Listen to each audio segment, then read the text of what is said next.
The goods shed is Uau! a farmer's market, food hall, and restaurant all combined into one and housed inside of a restored railway shed next to the station.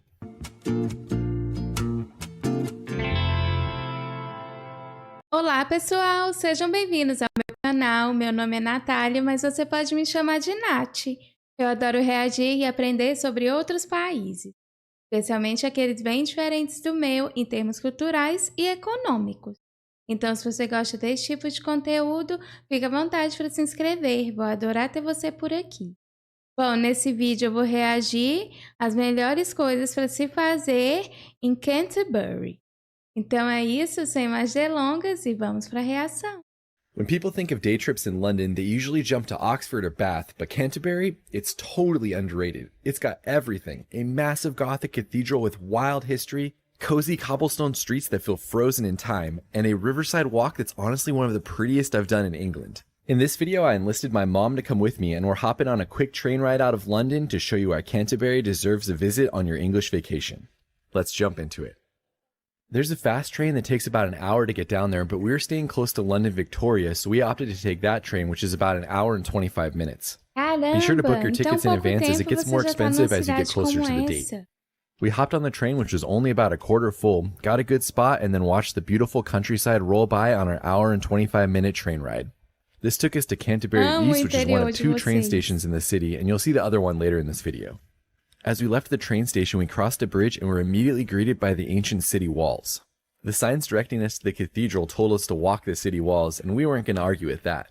It's so wild to come off the train station and be walking along an ancient city wall. And it goes right next to the freeway. Also, if you have children, there's a kids' playground right there as well. The city walls here were originally built by the Romans in 270 AD. They deteriorated over the next 1,000 years, and they were rebuilt by the Normans, who incorporated some of the ancient Roman walls into the walls that you see today. Gente, olha isso, imagina, a criança no Reino Unido cresce, vai no parquinho e simplesmente na frente tem uma muralha super, super antiga. Eu fico doida com isso, porque realmente deve ser fascinante, né? Eu não sei nem o que é isso, mas eu quando olho, fico doida. E por favor, me deixa nos comentários se vocês já visitaram esse lugar, porque o vídeo mal começou e eu já estou amando tudo. The walls don't go all the way around the city anymore, and there's only one intact gate, which you'll see later in the video. After walking around for about 10 minutes, we took the pedestrian exit off the walls to continue towards the cathedral. That was a great introduction to the city. I had no idea I was going to be getting off of the train station and immediately walking onto ancient city Que walls. lugar arborizado. Almost immediately as you make your way towards the city center, you're greeted by all sorts of history. Everything looks old and historic, and there were signs from buildings built in the 12th century. Of course, there's modern twists as well, including a beautiful market that we walked past and an English guard that you could take a picture with. After 10 minutes of walking, we arrived at the top attraction at the city, grabbed some tickets, and then made our way towards the Canterbury Cathedral. This cathedral is one of the most iconic and historically important churches in the world. It's the seat of the Archbishop of Canterbury, and it's known by many as the birthplace of the Christian church in England. With towering stained glass, medieval tombs, and so much history that you really need days to take it all in. This is incredible. Can't believe how old it is. It's hard to describe just how massive it is, with the ceiling towering above you, and it makes you feel so small as you're looking around. The cathedral you see today was mostly rebuilt after a fire in the 1100s, so a lot of it dates back to the 12th and 13th century. Tickets to the church cost about £20 per person, but I thought it was well worth it to preserve such a beautiful and historic place. The thing that put the cathedral on the map was the murder of Thomas Becket, the Archbishop of Canterbury, by Knights of King Henry II. For decades after that, it became one of the most popular pilgrimage sites in Europe. And you can even see stained glass in the church that tells the stories of many of the miracles that happened here. Wow. I want you to experience this cathedral for yourself, so this barely scratches the surface of all the things you can see here. But on the way out, be sure to stop by the cloisters on the outside, which are beautiful to see as well. The sign says that they were built in the early 15th century as a way for monks to walk around the cathedral site. Gente, é fantástico. Eu já reagi a um vídeo de catedrais e eu acho que essa catedral estava lá. E, meu Deus, é fascinante. Eu fico doida, porque imagine só você ir num lugar desses, né?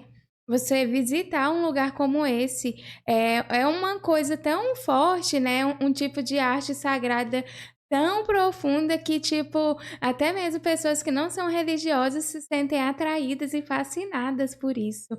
De tão bonito que é um trabalho impressionante. E você olhar e admirar uma coisa tão velha, né? Realmente é de tirar o fôlego. We spent about an hour and a half there, and honestly, if you're interested, you could probably spend an entire day. There's so much history, so many things to see. It's incredible. Over 1,000 years of history there, plus all the stuff related to the pilgrimage, the miracle stained glass. It's just an incredible place to explore. The docents in there were like so knowledgeable with huge amounts of history with the stained glass windows and É what muito each picture imponente. represented. I really enjoyed talking to them also. Coming down here for a day trip just to the church is worth it. But now we are going to go punting. When I was researching what to do in the city, punting kept coming up over and over again, so we decided to book a tour. Those are the boats that we're going in. You can see how shallow it is. It's like 6 inches shallow. After making our way down to the river Stour, we met up with our guide and were loaded onto our boat with 6 other people. We made it on the boat without falling in the water, though. In case you're not familiar with punting, which is probably everybody who's watching this from the United States, it's one of the best ways to see the city by using a traditional flat-bottom boat called a punt that glides along the narrow river. The guide has a long wooden pole that they Gente, use to que push passeio down into the ground incrível. right below the shallow water, which takes you along the waterway. It's a calm and scenic 45-minute adventure that takes you under medieval bridges and shows you parts of the city that you wouldn't normally see. And when I say go under medieval bridges, I mean go under medieval bridges and houses. There's one section in the beginning of the tour where you go É into muito this long baixo. tunnel, and by the end, you're basically leaning fully down on the boat in front of you to get under the low-hanging ceiling. Honestly, it was such a cool experience to see how our guide navigated this small tunnel, and it made the tour feel even more adventurous as you were making your way out. We made it. Our guide was fantastic, giving us lots of history lessons about the tem que ser different mais places que that we were guia no passing Reino by, Unido. and telling jokes and pointing out wildlife and different plant life along the way. And towards the end, he gave us a lesson on punting, including how to push the boat forward, how to turn it, in case we decided we wanted to try punting in the future. Gente, é perfeito. Eu fico admirando tudo, porque é muito bonito e eu fico impressionada como vocês também têm muita natureza, né? Eu estou observando aqui que nessa cidade vocês têm muita, muita natureza e realmente é uma coisa fantástica. Eu me pergunto até se é comum, tipo, vocês saírem muito para parques e coisas assim, porque eu vejo que tem muito, muito disso. Realmente deve ajudar muito o clima a ser fresco também, né? After about 45 minutes, we arrived back to where we started and we were greeted by a swan Olha right at the isso. end. He said there's also a nature tour they take which doesn't tell you any of the history but allows you to see a lot more beautiful views on the other side of the river. That was a really fun experience. It was very relaxing. Got to learn the history. I don't know. I really enjoyed that. Yeah, it was really fun. I've never been punting before. Back in the city, we headed up to the main street and then walked through the historic Westgate on our way to find something to eat for lunch. It's always so overwhelming to find a place to eat since there's so many great options as you're walking around, but a couple people told me to head out to this one on the outskirts of the downtown area, Gente, so that's como what we deve did. ser viver num Here we're lugar over by the desse. West train station, which is where some people would come in going from London, and we're going to go to this place called the Goods Shed. Uau! The Goods Shed is a farmer's market, food hall, and restaurant all combined into one and housed inside of a restored railway shed next to the station. It was opened in 2002 and it's a great place to get produce, sandwiches, cheese, and even a cup of coffee. É um lugar fantástico. I tried to take my mom to a nice meal, but she decided she wanted a sandwich instead. These look pretty good, though. Cheers. A nice meal is a sandwich. Gente, eu fico imaginando como deve ser agradável você passear por uma cidade dessas, você sair, tomar um café, um lanche, observar todas essas construções históricas, observar a natureza. Deve ser uma coisa muito, muito agradável. Eu só sei dizer o quanto vocês têm sorte por poder viver num lugar assim, né? Eu fico imaginando a paz que deve ser você chegar assim no final do dia, no início da manhã e passear por um lugar desse. Eu fico só imaginando. It seemed like there was a lot of great options, so let me know if you try something else. And then after eating our sandwich, we headed back in to explore more. How cool is this walk? We're just going through the city and we're going back through Olha the old como é city tudo gates. ornamentado. Next up, we headed over to the historic Westgate Tower Perfeito. Museum. Standing at 60 feet tall, it's the largest surviving medieval city gate in England, and it was built around 1380. Of course, it was originally used to defend the city from attacks, but then later it was used as a prison from the 15th to the 19th century. After crossing the bridge into the tower, there's a small museum dedicated to when the tower served as a prison. Inside there was a docent who was very knowledgeable and was happy to tell us all about the prison and what it was like for the inmates, including that the only way they got to go outside was to go up on the roof and look out over the city. Uau! When you're in here, you can actually climb up to a viewpoint on the top. The stone spiral staircase is still open to get to the top, and from the top you can get some amazing 360-degree views. I love this view out over the city with the cathedral out there. It's still open to get to the top, and Gente, essas telhas, elas são da época? Ou são telhas novas? Porque elas realmente parecem muito, muito antigas. E me chama a atenção como tudo aí é harmonizado, né? Tipo, nada sai do padrão. Vocês têm leis, né, que protegem isso. É muito bonito. from the top you can get some amazing 360-degree views. Olha o rio. I love this view out over the city with the cathedral out there. The cathedral stands as a dominant presence on the skyline, but I'm kind of confused why they chose to build that modern building that takes away from the view of the cathedral. We were the only ones taking in the views from the top, so we sat out there for about 10 minutes and then we continued down all the way to the bottom of the spiral staircase where they have the debtor's cell. It was both sad and fascinating to learn about the debtor's cells. Basically, they put people who were in debt down here and they weren't allowed to leave until they could pay back their debt. Fortunately, they were stuck in the cell, so there's no way to earn money, and they basically relied on passerbys to hopefully toss in a few coins and start paying their debts down so they could leave. England's largest surviving medieval gateway. Part of the tower that we were on was constructed in 1380. Heading down from the tower, we made our way over to Westgate Gardens and we saw more people punting with a different punting company. Also, there was a stone statue of a woman lying in the clear water, and I couldn't find any information about it, so let me know if you know about it in the comments. Qual o motivo? We had the perfect sunny spring day, which is the best time to visit Westgate Gardens as the flowers were on full display.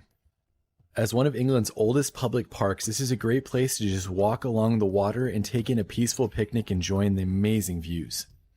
Here you can find a 200-year-old tree, the remains of Roman walls, and if you're like us, you might even be able to see people riding their horses in the water. It was easily one of our favorite stops in the city, and we probably could have spent an hour just hanging out and relaxing here. Heading back through the West Gate, we made our way along Canterbury's High Street, with restaurants and shops on both sides of us. I love this street. So cool. And that's the water we were on when we went punting earlier. Gente, olha isso, tipo, como pode essas casas estarem tão perto assim, sobreviver tão bem, né? Tipo, realmente é um trabalho incrível que vocês fazem. Eu fico olhando isso, é difícil acreditar. Tem pessoas morando nessas casas? Porque é muito, muito diferente de tudo que eu já vi. Tipo, ali tem janela, né? Mas eu realmente não sei. Será que tem gente morando aí? É muito, muito doido. We came right under this bridge. As you continue down the street, be sure to stop and see the statue of Geoffrey Chaucer. He was the writer of the Canterbury Tales, which told of pilgrims making their way to the cathedral, and which was one of the most influential writings of its time. The statue depicts the author as a pilgrim holding a scroll with the opening lines of the book. It was unveiled in the city in 2016. We're walking out to something called the Crooked House, and we're going to hopefully make it to one of the oldest churches in England before they close. About 5 minutes walk from the statue, the Crooked House is another icon in the city. It's a 17th century house that's famous for its dramatic lean and quirky charm. Inside it now features a bookstore, and it's cool to see, but they only allowed me to take a picture of the door when I went inside. Continuing on, we slowly walked the beautiful streets, passing the amazing King's School, before making our way to an area that had a bunch of different antique shops selling their wares along the street. Ai, gente, eu amo isso. Eu amo as coisas So fascinating to have the antigas. car park right next to the walls of the city, and then if you want to walk in, Gente, olha isso. Tipo, literalmente as pessoas estão estacionando na frente de uma muralha super, super antiga. Meu Deus, gente, eu não consigo imaginar que isso é real, sabe? É muito diferente. Tipo, isso faz parte da vida de vocês, do dia a dia de vocês. Vocês provavelmente estão super acostumados com isso. Mas eu, quando olho, tipo, não entra na minha cabeça. Just walk right there. We're not in the United States anymore. If you want to make your way all the way out to the church that we're seeing next, note that it's about a 15 to 20 minute walk from the city center. Along the way, though, you get great views back towards the city walls, and even the cathedral out in the distance. So that's the entrance to the Abbey back there, but we're going to the church first, then we're going to come back to the Abbey. I have to say, one of my favorite things about the day trips from London are just being able to walk. Just love walking and seeing all of the new cities and just seeing all of the amazing history and things that you would just pass right by if you were Gente, como driving. as So ruas de this vocês is a são really bem cool spot. I'm having a lot asfaltadas. of fun here. Mom, what do you think? Gorgeous weather, Impressionante. no rain, just perfect. Yeah, people said the weather in London wasn't good, but I mean, we just had nothing but sun. So I don't know. Maybe y'all are lying in the comments. Eventually, we rounded the last bend and we could see our end goal in sight. This is the oldest church in the English-speaking world, established in AD 597. The church grounds are Wow. small, with a cemetery surrounding the small building. I think it's the plain appearance that makes it so impressive to see with over 1,400 years of history. Inside you can see a blend of Roman, Saxon, Norman, and medieval elements in the church's architecture, with different parts of the church being built Meu over Deus. different years. É muito, There was a muito volunteer velho. there who told us all about the church, gave us some information to look at while we were walking around, and told us about how he still attends the church every Sunday.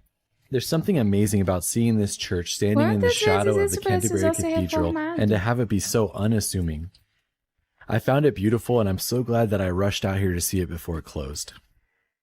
And you can even Gente, tudo isso em volta é cemitério, em volta da igreja. Impressionante, porque a igreja, me parece que ela não é tão grande assim, olhando de frente, mas o terreno parece ser enorme. see the main cathedral right through the grounds there.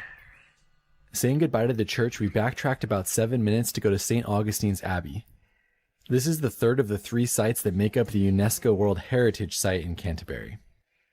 After paying the entrance fee, you can walk around the small museum to see different things that they've uncovered, and then grab your audio guide and head out in the Amo back. seus museus. I highly recommend you grab the audio guide as it's pivotal to understand what you're looking at since most of it is in ruins. The Abbey was founded by St. Augustine in 598 AD, and I was told that it was pivotal in reintroducing Christianity to southern England. The audio guide said that at one point in time there was a cathedral as big as the Canterbury Cathedral here. Here's a depiction of what the cathedral on the site would have looked like, and then here's what the inside would have looked like. What you see at this site are the remains of what was once one of the most important religious centers in England. Here's where we are at, if the church would have still been here. Uau. But in the 1530s, during Henry VIII's break from the Catholic Church, the abbey was dissolved, its treasures were taken, the monks were removed, and the buildings were pulled apart. Honestly, as you walk through here, it's wild to think of how much history was lost during that time. But even in the ruins, this place is still beautiful and well worth exploring. And this is the ruins of the crypt in front of me. I found it especially fascinating that you could Incrível. actually walk down into the remains of the crypt. While of course it's hard to tell what you're actually looking at, it's pretty impressive to see the way that they've tried to preserve it. In terms of how much time you spend here, that fully depends on how much you want to dive into the history. I was told that if you listen to the entire audio guide, it'd take you right around an hour to explore the site. My mom and I probably only spent about 30 minutes here though. Of the 3 parts that make up the UNESCO site, that one definitely requires the most imagination. There's an audio tour, there's a lot of interesting history in there, but most of it has actually been destroyed. That being said, it was still a pretty cool stop. Lots of interesting things on the placards that you could read about, and graves that were like from the 950s. Pretty amazing that you could still read the inscription on them. We got a few more things we're going to do in the city before getting back on the train. E a cidade tem uma Still so atmosfera crazy to tão me that those are the city tranquila. walls right there. We're just walking right into the city. Abbey. Heading back to the high street, we Difícil took the acreditar que opportunity isso to explore existe. other historic sites on the way and to stop at a few shops. We were here on a Friday in May and it was not very busy. I have no idea how it would be in the summers though. And for our next stop, we decided to grab some coffee and headed to a place called Garage Coffee. I was going to get a pastry here until I found something else next door. Gente, os You lugares guys de know I vocês são wasn't gonna muito leave without aconchegantes. trying a donut shop, right? Sumo Donuts. While they were pretty picked over from the day already, they had one option that I wanted to try. You know when you buy a bag of salad and it starts getting brown and gross? Donuts don't do that. This is hilarious. It's an American pancake house. And look, the top thing is a chicken towering inferno. That sounds very American. All right, I got my cortado and I got my donut. This is the chocolate pistachio. All right, here we go. I feel like one of the things I've noticed out here is the donuts are not as moist. They're a little bit more dry. Also, the icing on the top feels like that kind of hard shell donut you get at a gas station in the United States, but it is very nice. I give Garage Coffee 2 thumbs up. That was very strong. I needed that caffeine boost to finish. We are going to one more museum and then we're heading to the train station. Our last stop of the day brought us to the Beanie House of Art and Knowledge, which is an interesting looking building that I had seen earlier and decided I wanted to stop at later. Plus, it had a pretty unique sculpture outside as well. Playwright, poet, and spy. And check it out. She's got a dagger back here. This building really has a little bit of Tudo tem everything, uma as it's a história. É free museum, fascinante. art gallery, library, and visitor center for the city. It was opened in 1899 thanks to a arquitetura wealthy perfeita. Canterbury-born doctor named James George Beanie. When he died, he left money in his will specifically to give back to his hometown. It resulted in this incredible Victorian-designed building that went through a restoration in 2012 and decided that it's not just a museum, but a house of art and knowledge. This is a statue of unidentified head. There's so many different things to see in here that one minute you're looking at taxidermied animals, the next you're looking at items picked up by explorers as they traveled the world, and then finally you're looking at different stuffed animals. It's definitely something to experience and it's free, so how do you beat that? And with that, we're back at the city walls and the train station. Our day of exploring is done. Mom, what did you think? What a hidden gem. It was a wonderful day. Lots of things to see. I agree. So much fun. If you want to see other day trips from London, you can check them out here. But this is definitely a great one. We'll see you on the next. Gente, impressionante. Uma coisa que me impressionou muito aqui nesse vídeo foi que, tipo, basicamente, um tempo muito rápido você sai de Londres, né? Uma cidade super, super cheia de prédio moderna e vai para isso. É uma cidade de conto de fadas, praticamente. E isso me deixa doida, como vocês têm essa facilidade de poder sair do caos da cidade e ir, assim, para o campo ou ir para uma cidade medieval muito, muito rápido. Isso realmente é uma bênção. Eu fico com inveja quando vejo esse tipo de coisa, porque vocês também têm um transporte muito bom, né? E me impressiona também como vocês fazem um turismo muito, muito bem feito nessas cidades. E tudo é muito, muito bonito, muito organizado. Dá pra ver que tem cuidado, né? Que as pessoas cuidam do ambiente, as ruas são super limpas e também eu percebo que as ruas são muito asfaltadas. Agora até veio na minha cabeça uma dúvida, vocês têm problema com estradas com buracos aí? Porque aqui no Brasil isso é super, super comum. As pessoas se incomodam muito porque estragam os carros. E raramente, assim, eu não me lembro de ter visto isso em algum vídeo reagindo ao Reino Unido. Então me deixe saber nos comentários que eu fiquei curiosa sobre isso. Mas, sem dúvida, gente, é mais um lugar que, assim, eu fico com vontade de conhecer, né? Porque eu adoro ver a cidade de vocês. É muito difícil acreditar que é uma cidade de verdade. Tipo, tem pessoas realmente vivendo aqui, né? Mas, bom, essa foi a minha reação. Eu espero que você tenha gostado desse vídeo. Se você gostou, considere se inscrever. Vou adorar ter você por aqui. E se você já for inscrito, não esquece de ativar as notificações. Então é isso. Obrigada por assistir esse vídeo. Nos vemos na próxima reação. Tchau!